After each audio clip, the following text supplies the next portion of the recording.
Okay, so most of the time, my friends try to put me on something, whether it be music, movies, or shows. I'm hesitant because, like, low key, the stars just gotta align. Everything gotta be in focus for me to properly indulge.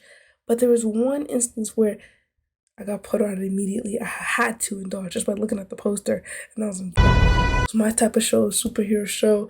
And let me just say, season one, enjoyable.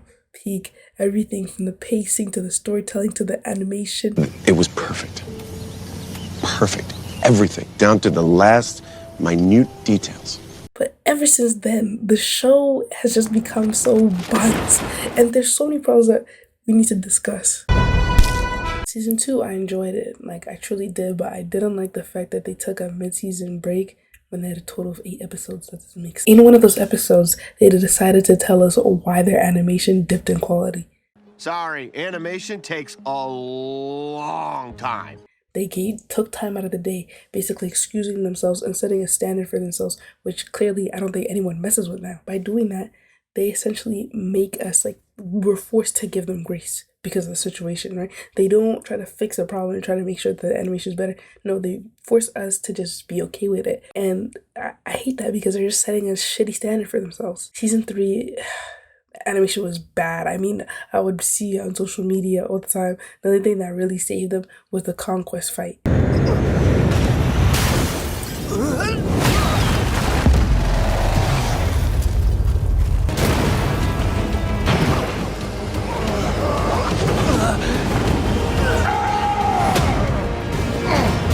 And then this season is just terrible. I mean, nonstop on my social media, all I'm seeing is people complaining about the animation because it's terrible. There's one scene where Mark and Eve were in the kitchen and they dead ass were moving like JPEGs. My coffee's been terrible lately. I don't know what it is. They had the same animation as the game episode back in the day.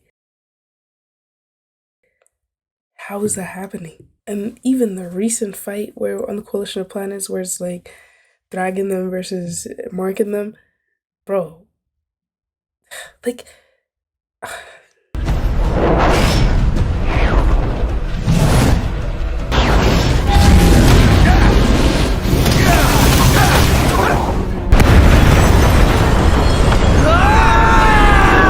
and it's not even just that. Somehow, sometimes they genuinely make flying look boring because all it is again a sliding PNG across the page. Like, how do you like one of the most dynamic things ever, one of the coolest powers ever? If you ask a kid, yo, what power would you want to have today? Probably 7 of them will say, I want to fly. I want the ability to fly. Everyone makes it look cool. But Invincible Dead makes it look boring. And that just confuses me because how do you make something so cool so boring? Not even just the animation is also a problem. I also feel it's also a problem. And how did they manage to make Thrag look fat and like adorable, bro? And like his whole essence is basically toddler to me. Like there's no aura in that. Like when you read the comics, you feel that he's a villain, you feel that he's someone, like, you have to be like aware of, like, this nigga's big boss. Watching the show, he reminds me of like my 7-year-old brother. With even the Argyle skull in the comics, bro, it has aura to it. It looks cool. It just looks like a plushie in the show. Another thing is like with that skull, he literally moves like a toddler. Like it's like an iPad. Like, iPad kids are? That's his iPad. No! The way he screamed no, the least menacing no ever. Like, bro, everyone is scarier than him. Conquest is scarier than him. We were supposed to be more scared of Thrag than Conquest. I'm more scared of Conquest than him. I'm more scared of Omni-Man when he's evil than him. And then like some people they'll tell you as a rebuttal, if you watch an anime, like Mappa doesn't pay their animators, like Mappa Studios, they just be blah blah blah. Okay, fairs. But where is the budget going? So I did research. I looked at the cast. Now if we look at the cast, what is it? Celebrity, celebrity, celebrity, unknown celebrity. Like there's the answer. Invincible's cast is dominated by celebrity voice actors, and because of that, what happens? The budget has to go to them because they obviously cost higher. And don't get me wrong, I'm not here saying, it's bad to have celebrity voice actors. No, some of them are pretty good. J.K. Simmons and Sandra Oh and Steven Yeun, they're incredible. And fans can do a better and more menacing portrayal of your characters. Thetis believes he has won this war, that he and his allies are safe on its adopted planet.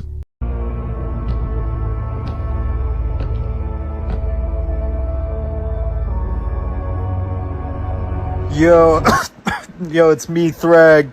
I think it's time to maybe just tap into people that don't have a name and just maybe give them this as an opportunity to get their name out there, you know? Like, you don't gotta be getting celebrities all the time. Because I don't get, what's the point of getting recognized faces when you can't even see them on the screen? Like, that genuinely doesn't make sense to me. But let's just cast. Now, let's go into something that bothers me way more, and I feel is the biggest issue out of everything here.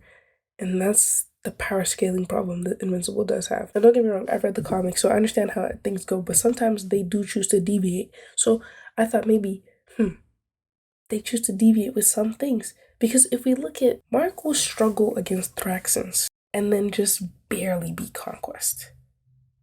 That doesn't make sense to me, because if we put Conquest in the same shoes and he was to battle the Thraxans, he would obliterate them. I mean, we saw Omni-Man do it with ease. And every time Mark gets into a fight, every single time, he'll win, but just barely.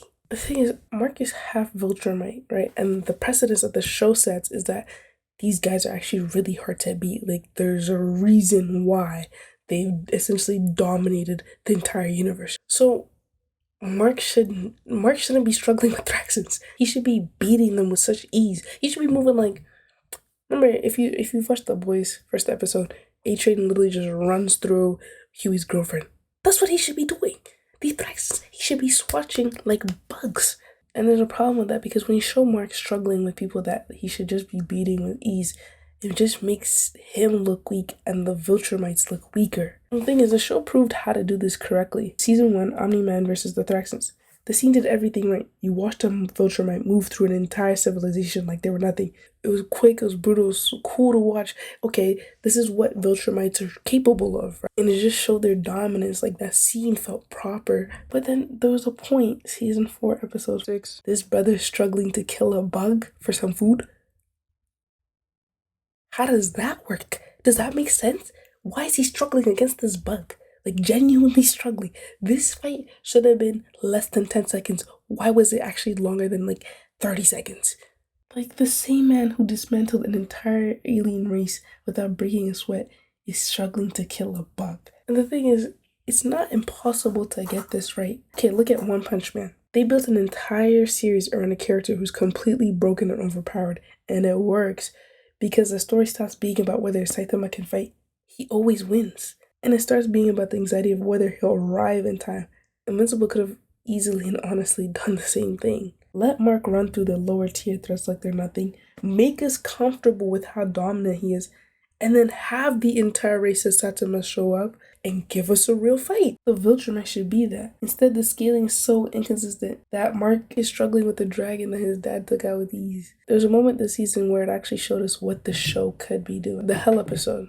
They didn't show Mark fight with Cerberus, and I was relieved because I didn't want to watch him struggle against some giant creature he should be able to pulverize in seconds. But let me stop dogging on Mark for a little bit. Alan the alien who nearly died and came back, and we were given the impression that he leveled up. He was as strong as Viltrumite or stronger. That was an arc that was like the promise the show made to us. So can someone explain to me what the hell happened in season 4, episode 5?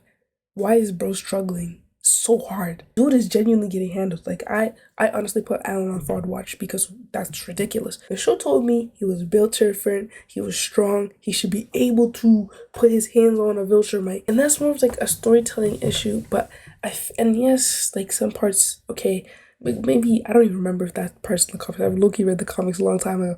I don't remember if Alan doesn't hold his own there, but they've shown us that they're capable of changing things. Like the Debbie, she didn't just like forgive him, right? They showed us that, like, okay, it might take longer for Nolan to like properly get in Debbie's good graces again. They do and are capable of changing key elements. So why don't they do it so that they can give us a good story? Don't get me wrong, Invincible was a comic I thoroughly enjoyed. Like, Mark would win, but I felt like there was more reason to it, you know what I'm saying? A slight spoiler warning.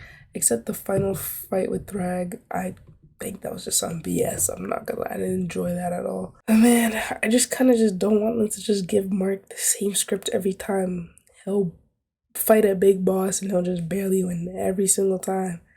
I want them to be able to, like, I don't know, change it a little bit, like, or make it so that it makes sense that he's beating these big characters. Dramatically, I understand you want the audience to feel nervous, you want tension to be there. But when the formula never changes, it stops being like tension and just starts being predictable. At a certain point, I'm not worried about Mark anymore. I just know he's gonna win. I don't know, it just gets boring. Like, for a show with so much potential, for it to have problems with animation, storytelling, like, it genuinely makes me not want to like just watch it or indulge anymore. But man, season 1, you'll forever be missed on how good you were, from animation to storytelling, everything. What a story, like, what a season, man. What a season. Thank y'all for watching this video. Hope y'all enjoyed. Let me know your opinions on this season.